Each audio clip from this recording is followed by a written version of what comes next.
Hello दोस्तों, अज्ञात एक खोज में आप सभी का स्वागत है।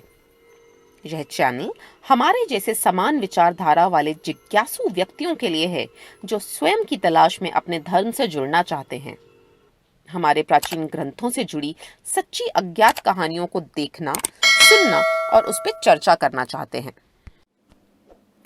आज की हमारी कहानी सुंदर कांड के एक प्रसंग पर आधारित है। प्रसंग का शीर्षक है मैं ना होता तो क्या होता।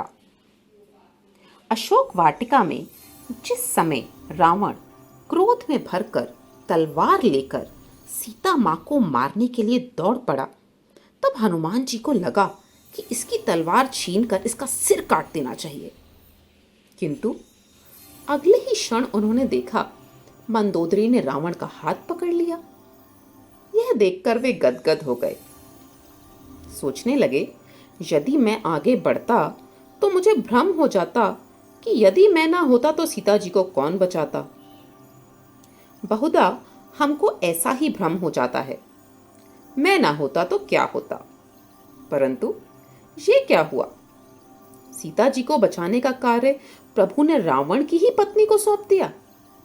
तब हनुमान जी समझ गए कि प्रभु जिससे जो कार्य लेना चाहते हैं वह उसी से लेते हैं। आगे चलकर जब त्रिजटा ने कहा कि लंका में बंदर आया हुआ है और वह लंका जलाएगा, तो हनुमान जी बड़ी चिंता में पड़ गए कि प्रभु ने तो लंका जलाने के लिए कहा ही नहीं, और त्रिजटा कह रही है कि उसने स्वप्न में देखा है कि एक वानर ने लंका जला दी। अब उसे क्या करना चाहिए? जो प्रभु इच्छा। जब रावण के सैनिक तलवार लेकर हनुमान जी को मारने के लिए दौड़े, तो हनुमान ने अपने को बचाने के लिए तनिक भी चेष्टा नहीं की।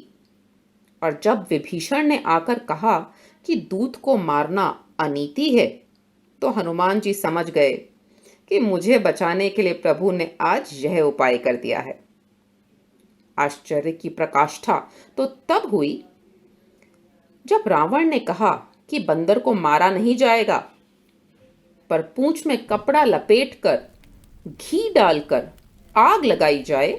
तो हनुमान जी सोचने लगे कि लंका वाली त्रिजटा की बात तो सच निकली, वरना लंका को जलाने के लिए मैं कहां से घी, तेल, कपड़े आदि का प्रबंध करता, कहां आग ढूंढता। वह प्रबंध भी आपने रावण से ही करा दिया। जब आप रावण से भी अपना काम करा लेते हैं, तो मुझसे करा लेने में क्या आश्चर्य की बात है। इसीलिए हमें सदैव यह याद रखना है कि संसार में जो हो रहा है वह सब ईश्वरीय विधान है। हम और आप तो केवल एक निमित्त मात्र हैं। इसीलिए कभी ये भ्रम ना पालें कि मैं ना होता तो क्या होता। ना मैं श्रेष्ठ हूं, ना ही मैं खास हूं। मैं बस छोटा सा प्रभु श्री राम का दास हूं। आपको ये कहानी कैसी लगी और आप कौन सी कहानियां देखना और सुनना चाहते हैं? कृपया अपने विचार हमसे कमेंट्स में शेयर करें। धन्यवाद।